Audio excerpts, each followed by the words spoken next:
Et la longévité, qui est une médaille en soi finalement, d'avoir réussi à aller à cette 6e participation à Paris 2024 et en plus chez nous en France.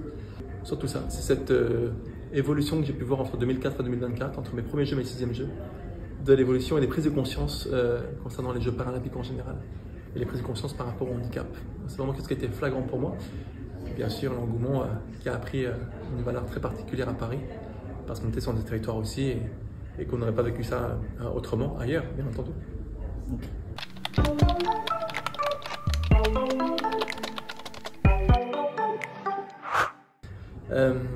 Quelles sont-elles? Le logo paralympique, les Agitos, Body, Mind and Spirit, le corps, l'âme et l'esprit, représente parfaitement et idéalement l'esprit paralympique. D'abord le corps, bien sûr, parce que malgré les corps meurtris, malgré les déficiences, malgré les difficultés liées aux maladies, aux accidents de la vie, aux accidents de parcours, on a su faire de notre corps un outil intéressant, un outil de performance et un outil qui valorise le handicap dans toute sa noblesse, on va dire, et qui met en avant une belle vitrine du handicap en général. L'esprit, parce que c'est aussi à travers notre mental qu'on est allé chercher cette image-là et cette envie d'exister autant que les athlètes olympiques. Et puis l'âme, c'est parce qu'en fait il y a un symbole très fort. On disait que souvent c'était les Jeux qui étaient à côté des Jeux olympiques, para en tant que préfixe grec pour dire à côté des Jeux olympiques. Je crois qu'on est maintenant pleinement intégré. Alors pour le moment, certes, mais il y a des raisons pour ça.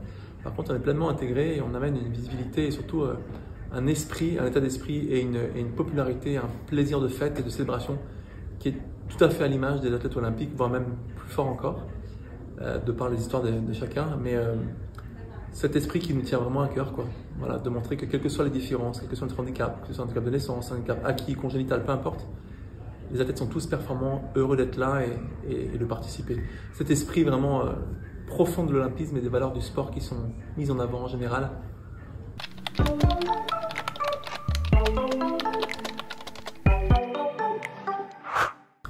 J'aimerais leur dire qu'il faut encourager la pratique handisport, la pratique du sport pour tous, parce que chacun doit trouver sa place dans ce monde. Et le sport, il permet pleinement, en termes d'inclusion ou d'intégration. C'est fantastique. Et puis, on amène aussi une valeur d'exemplarité grâce au mouvement paralympique. Quand on voit nos jeunes participer, etc., qu'il faut se plaindre de ne pas avoir tout de suite, parce que dans ce monde actuel, on veut tout de suite et que les réseaux nous amènent à avoir une visibilité de tout, de l'instantané, Internet, etc. Là, on a quelque chose de particulier. Des athlètes qui se sont battus d'abord contre leur propre handicap pour arriver à surmonter cette partie-là. Une maladie, encore une fois, un accident, peu importe. Et ensuite, qui ont souhaité être considérés comme de véritables champions, des athlètes à part entière. Quand on fait ce choix d'être athlète paralympique, on parle de sport de haut niveau et uniquement de sport de haut niveau. Donc, encourageant les clubs et les associations à prendre les athlètes en e-sport, à les accompagner, les soutenir dans leurs projets paralympiques, par exemple, parce que ça renvoie une image très positive de dépassement de soi, de résilience, etc. et qui peut aussi servir les plus jeunes aussi. Non pas desservir, mais servir les plus jeunes. Il fut un temps, on a l'impression que le handicap allait être compliqué à gérer, on allait desservir un club, passer trop de temps sur ces gens-là, etc., etc. Sur cette population-là. Aujourd'hui, c'est l'inverse. Aujourd'hui, on se dit, l'athlète paralympique, c'est une valeur d'exemplarité, c'est un athlète qui est modèle et qui amène un esprit sain dans un corps sain, quelque part, au sein d'un club. Une vraie dynamique est très positive, donc c'est super, quoi.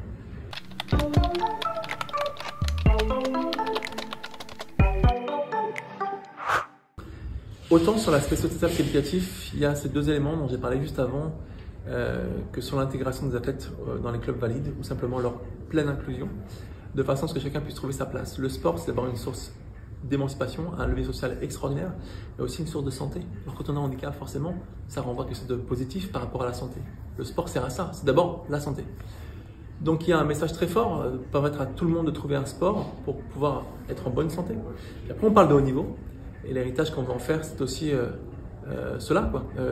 Rendre les bâtiments et les équipements sportifs plus accessibles pour permettre une pratique pour tout le monde, mieux comprendre les différences, mieux comprendre les différentes formes de handicap, d'abord le handicap visuel, physique, etc., mais aussi des handicaps qui sont invisibles.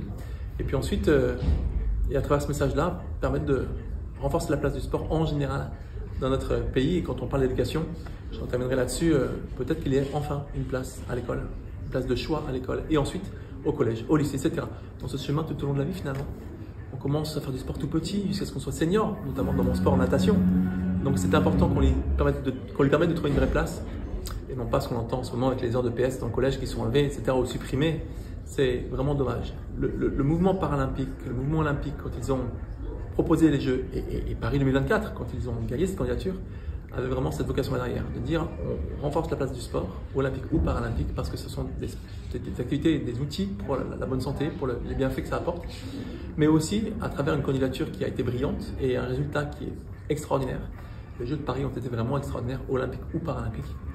C'est d'avoir cet héritage-là pour dire, grâce aux Jeux, on a un impact ou un levier qui booste l'ensemble des ministères pour ramener des moyens, etc., ou l'ensemble du monde proche du sport pour ramener des moyens et permettre de valoriser la pratique et de la renforcer en général. On est conscient qu'il n'y a pas que les moyens liés à l'État, le gouvernement a certaines limites, et le budget du sport est le premier qui trinque en général, comme par hasard, malheureusement.